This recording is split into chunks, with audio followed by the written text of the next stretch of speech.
like to see a man lose a job any more than you do. But if you want me to run an efficient department, then it's up to you to... Hello, Mr. Whitmore. Bill, I want to talk to you, and right now. What's up, Mr. Whitmore? I'd better get back to my office. Okay, John, and try to hurry up that inventory, will you? What I want is a simple answer to a simple question. Can you handle your job or not? What do you mean? We've lost our biggest account. That's what I mean. And because of a stupid mistake made by someone in your department. This is Talkback. Our drama for this program is called Forget Richards. Our guest is Dr. Robert Moon, minister, First Methodist Church, Fresno, California. Later, Miss Lisa Sergio and Mr. Merle Emery will be asking Dr. Moon questions raised by our play.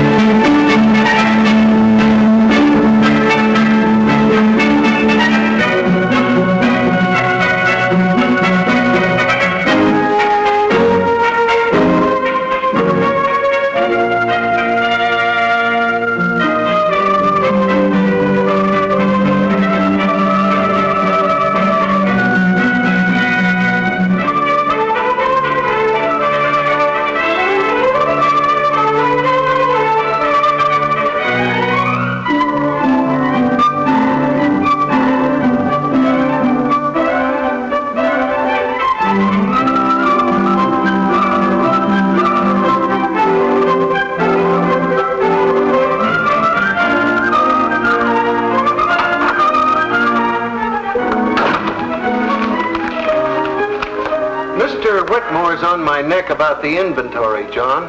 When'll it be done? About a week. A week? Well, how can I handle all purchasing and receiving and take inventory, too? When my assistant doesn't come to work until 9:30. I just met him in the hall. Send him in. I'll talk to him. Talking won't help, Bill. You're too soft-hearted. That's your trouble. Frank Richards is hopeless. He isn't helping me. He's slowing me down. Averages at least 2 serious mistakes a day like clockwork. Well, at least you can depend on him for that. It's no joke, Bill. I don't like to see a man lose a job any more than you do. But if you want me to run an efficient department, then it's up to you to... Hello, Mr. Whitmore. Bill, I want to talk to you, and right now. What's up, Mr. Whitmore? I'd better get back to my office. Okay, John, and try to hurry up that inventory, will you? What I want is a simple answer to a simple question. Can you handle your job or not? What do you mean? We've lost our biggest account. That's what I mean. And because of a stupid mistake made by someone in your department.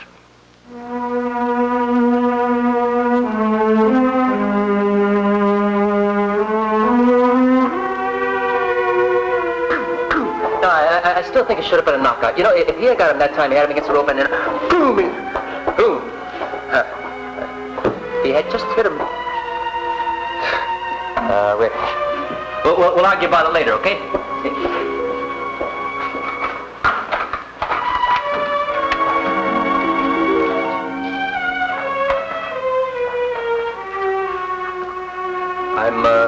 I'm sorry I was late for work. What? My car, I had a little trouble with it again. Same trouble you had 3 days ago and last week? Yeah. Well, do me a favor, Richards. We're way behind on the inventory. You're really sorry about being late today. Try to get a little work done, will you? Well, sure, but we're just talking about the fight, that's all. Purchasing department, Parker speaking. Well, yes, Bill. Is Mr. Whitmore gone? Okay, I'll be right there. Is something wrong? Huh?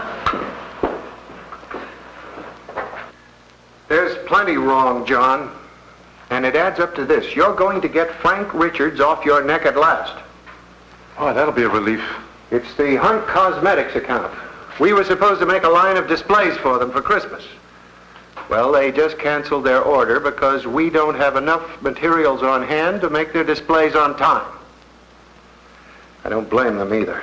They're going to lose a lot of Christmas sales because of Richards' boner. What did Richards have to do with it? He was supposed to get the purchase order out for materials for that job. He didn't do it. Hunt Cosmetics. Mr. Whitmore wants him out of the office today. Believe me, John, I should have listened to you before. Are you sure that purchase order was delayed? Positive. I feel pretty bad about this, John. If I'd listened to you a month ago, we wouldn't have lost that account. Bill, I made it clear to Mr. Whitmore that Richard still being with the firm was my responsibility, that you wanted him out a long time ago.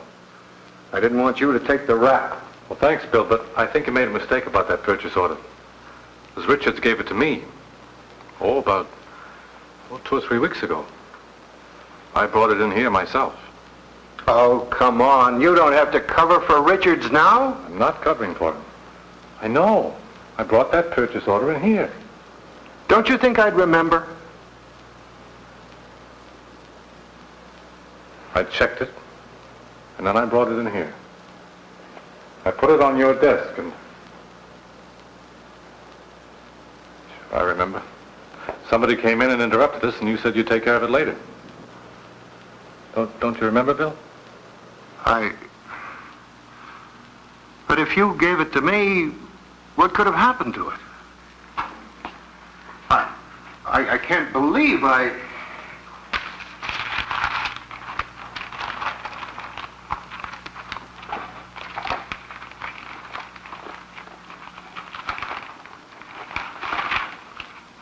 John,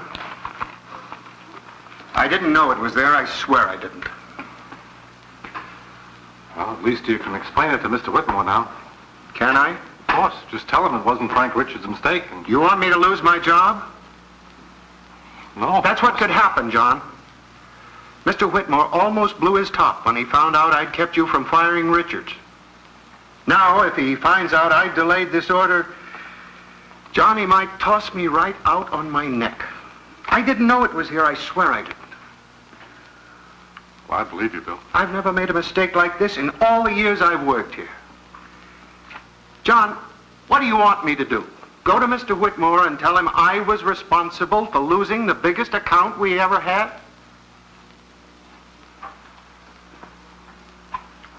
Well, would you rather fire Richards for something he didn't do? But you wanted him fired only this morning. I know that. And last week and the week before that. And you'd probably want him fired next week if we kept him on. Probably. Then what difference does it make if he's fired today? None. As long as he's not being fired for this. For something he didn't do. You know I'm right, don't you, Bill? Hello, John. I suppose Bill told you about the Hunt Cosmetics account. Yes, sir. I'm sorry about that. Sure you are. So am I. So are we all, but that doesn't help. All we can do now is to see that it doesn't happen again. Bill was just talking to me about firing Richards. But I don't think that's the answer. Are you trying to save his neck? Is that the idea? Well, don't try, because it won't help. And remember, I want Richards paid off by tonight. If a man can't do his job, he's got to get out and let someone do it who can, right? But anybody can make a mistake once, Mr. Whitmore. Not for me. Not when it loses me an account like Hunt. Do you know how many people Richard's mistake affects? Every department. Salesmen, publicity, advertising. They all have a tougher job. If we don't work at top efficiency, we don't have much of a future. And that includes you, and every other man in this organization, even myself.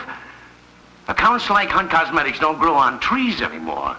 I'm trying to run a business, John, not a charity organization. But suppose Richards didn't make the mistake. Suppose. John, if my hands were filled with all the things I wished had never happened, I'd be a millionaire. The simple fact is he did make the mistake. We did lose the account, and I want him out. Period. But that's not what I came here to talk about. We've lost one account. I don't want to lose another. I see the materials haven't come in yet for the Holbrook job. Has that purchase order been delayed too? Definitely not. When did it go out? John? What? The Holbrook job. When did the purchase order go out for their materials? Well, I'd have to check my files. Well, you go ahead and do it. I'll wait here.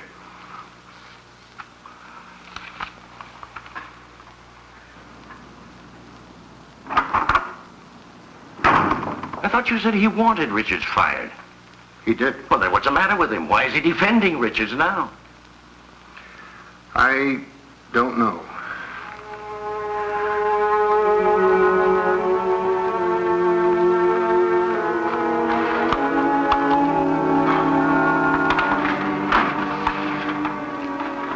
are you going? I'm going to take a break. Grab some coffee. You want some? What about the inventory? Oh, it'll get done. You want some coffee? No. Okay, I'll see you in about 15 minutes, okay? Hey, Richards.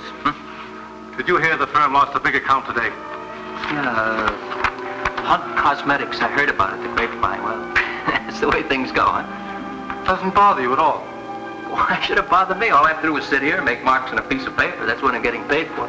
Why should that bother me? Do you ever think we might not lose accounts if we all worked efficiently? Oh, come on, Bill. Are you still sore because I was late for work? You're not paying my salary. I don't know what you're worried about. Oh, you're right. Why should I worry about you? Go ahead and get your coffee.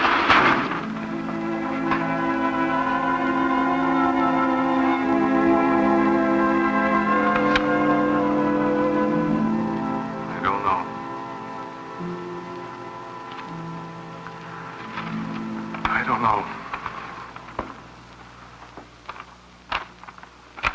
10 days ago, eh? You're sure this purchase order was placed 10 days ago? What's the date on it? You have any idea why we haven't received delivery yet? No. Bill, I want you to get on the phone. Call this firm. Tell them we want delivery today. If they can't make delivery, tell them we're canceling the order.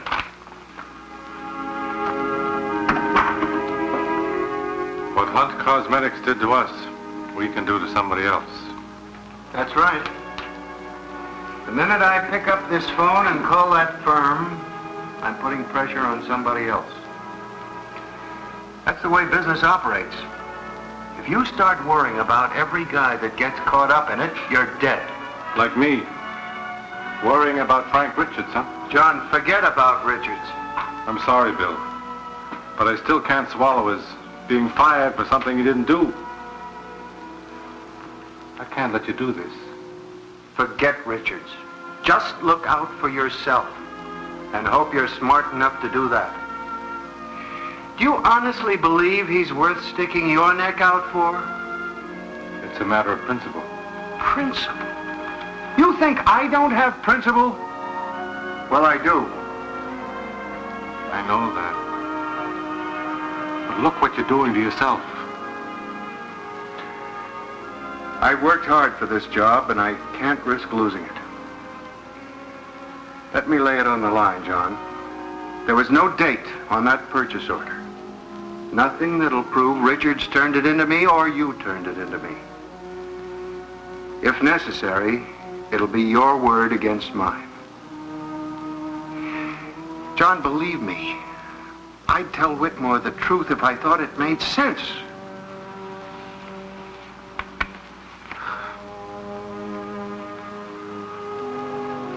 I don't know.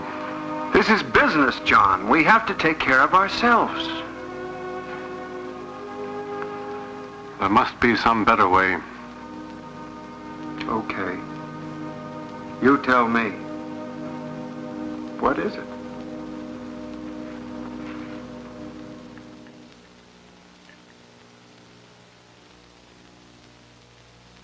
I was much impressed, Dr. Moon, by that final sentence, this is business, we have to take care of ourselves. Don't you find that this attitude of having to take care of ourselves emerges in many other areas besides business? It probably emerges the day we're born and learn that there's some things that we have to do for ourselves that no one will do for us.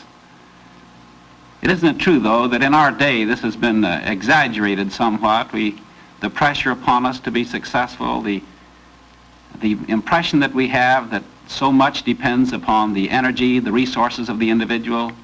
This is what leads some people to dig bomb shelters, others people to build around them a coterie of people who will support them in many ways. I believe it touches many areas of life besides what happens in a business office. There are several people in here that we can see have some problems that could be talked about, and the general attitude of big business and so forth and so on, but there's one man in here that I'm tremendously interested in, and that's the boy Richards. And I'm wondering if the sometimes company policy is not responsible for the attitude of some of the personnel, as well as the general characteristics of that person, this don't care attitude. Was this a natural attitude, or is it a responsibility of a company to develop an attitude of responsibility in their personnel? you sort of feel that the company has some responsibility to help Richards become something different than he is. I believe this is true. And I'm confident of this, that if he's fired, for example, for the wrong reason, as he's about to be perhaps in this situation, that he will become cynical, so that in addition to being indifferent to the responsibilities on the job, he will become a person who's very negative towards business morality. What do you think, Dr. Moon, it would do both to Carlyle, the general manager, and to Whitmore, the owner, if they both finally had to admit, well, that is, the owner discovered and Carlyle admitted that the boy was fired, but for the wrong reason? This would be a very heavy burden for Mr. Carlyle to carry, whether it is found out or not. And if it were discovered and reported to Mr. Whitmore, undoubtedly this would be something that he would have to correct in some public way in order to reestablish the morale of the organization. This is the thing that is at stake here. In addition to the integrity of a man, is the morale of the organization. Well, of course, this morale is brought on by pressures. And we could see pressures building up from Richards right on up to his other bosses and right on up to the top. And this man at the top is affected by the pressures of all departments and of being the top man. Now, how can any individual acquire the strength and the knowledge to handle these pressures and do it well? Just where can you get this strength that you need? I'm not so sure that the pressures begin in other places in the organization in this particular case. It seemed to me that in the show there, the pressures began with the owner and with his concern for making the profit, making the sales, keeping his customers. And the most disturbing thing in the movie to me was the fact that the owner's attitude did not make it possible for his subordinates to be honest with him. This is a very demoralizing influence in a situation. Well, then how could a young boy like Richards, who in a way becomes the victim, first of all, of an untruth, if he was fired for a false reason, then he must know it, because he knows he may have done other things, but not that. So he loses respect for his elders. He loses respect for them, and then he sees them do things under these pressures, and must say to himself, well, if they can't resist the pressures of the need for profit or what have you, why should I? I mean, he, to my mind, is really the most pitiable and most important character. He's young, he has all of tomorrow, and he starts out so burdened. Who can help him, Dr. Moon?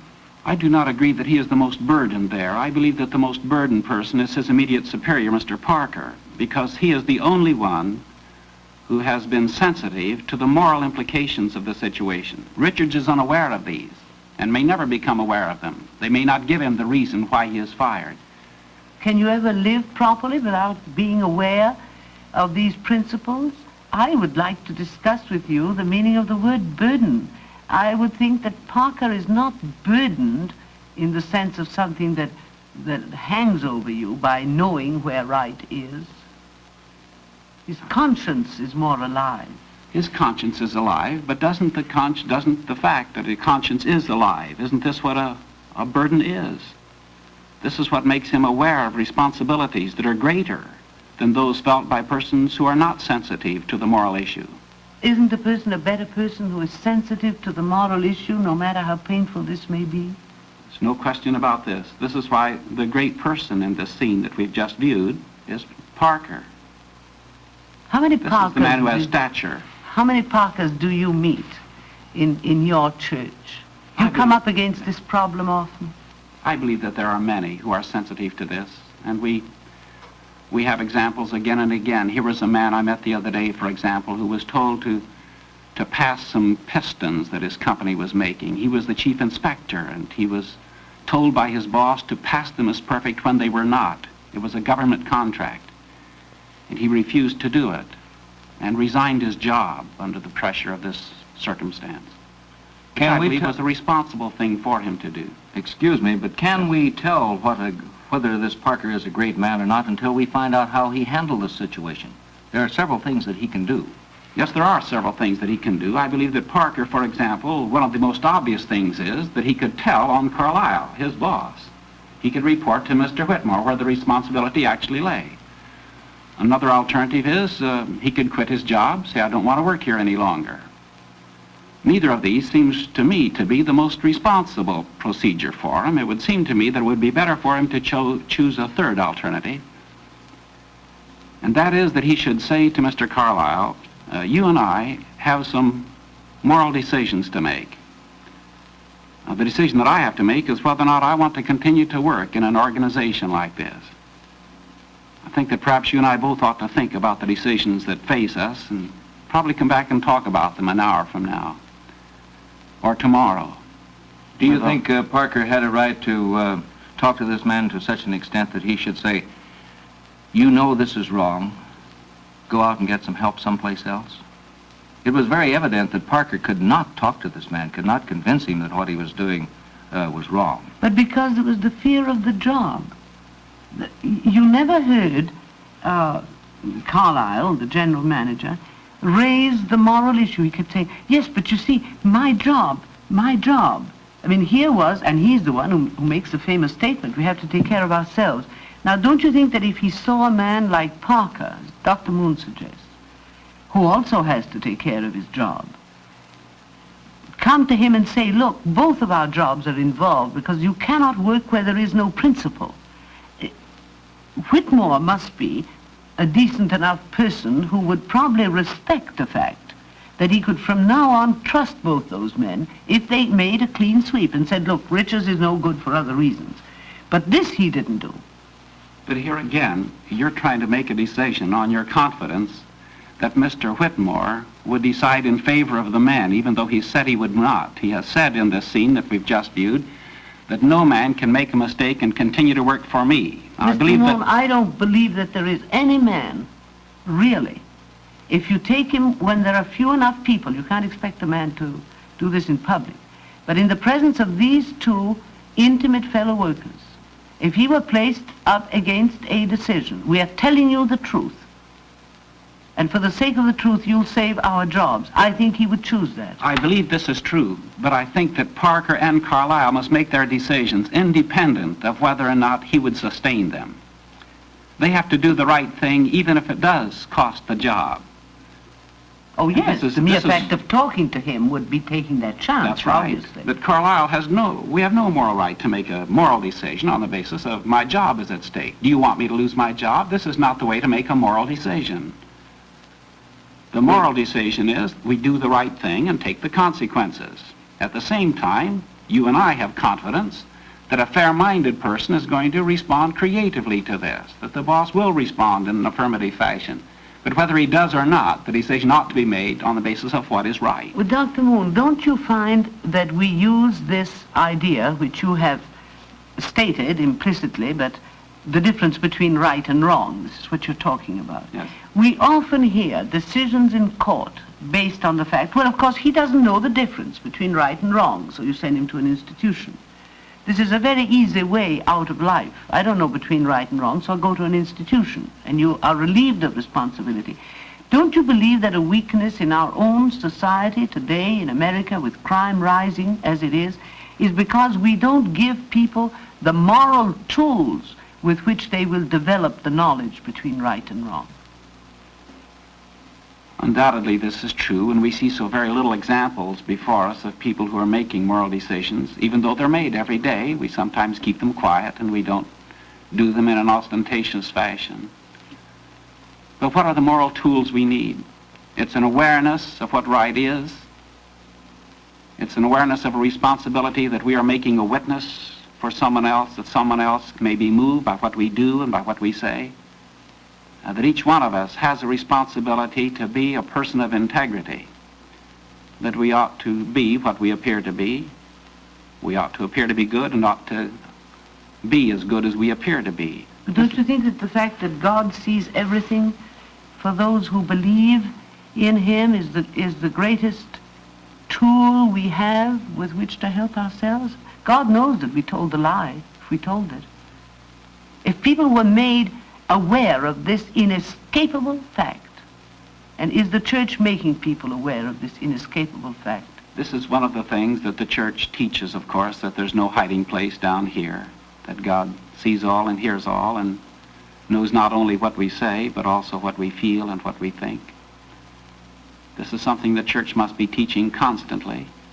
One of the most difficult things with children, for example, and this is a process of moral growth, is to help them reach the place where they make right decisions even when no one can find them out. This is not always an easy thing to accomplish with them, but until this is done, a person is not morally a mature person. I'm wondering about this cheating with this man in this high position, Carlyle. Does this tend to create an attitude that cheating is quite all right if it means the holding of a good position or if it means stepping up to a better position? Is this an attitude we're developing? This certainly was what he was communicating very overtly to his subordinate, Mr. Parker. He was saying to him, you've got to look out for yourself, even if it means lying, even if it means deceiving the boss. Now, if all business were operated on this basis, if every business were operated, if every business office, every organization's office was operated on this basis, the morale factor would be extremely low. I do not believe that people are comfortable working within this environment because innate in each of us is a sensitiveness to rightness and wrongness. We would be uncomfortable. We would have the feeling that the day might come when I will become the scapegoat for this man's ambition, for this man's desire to keep his job. Parker can't help but face the fact that if it came to Carlyle's job again, that Parker might be the next scapegoat, the next victim. You think, Dr. Moon, that with so many cases of this kind becoming much wider than this just limited one and coming into the newspapers and this public cheating or poor business practices being prosecuted openly, as we all know has happened in the press, do you think that this helps people to seek a way of living morally?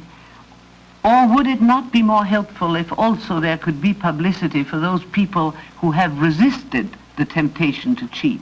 We always read about those who did cheat. Then the law caught up with them, but it has to be the power of the law that makes them admit it.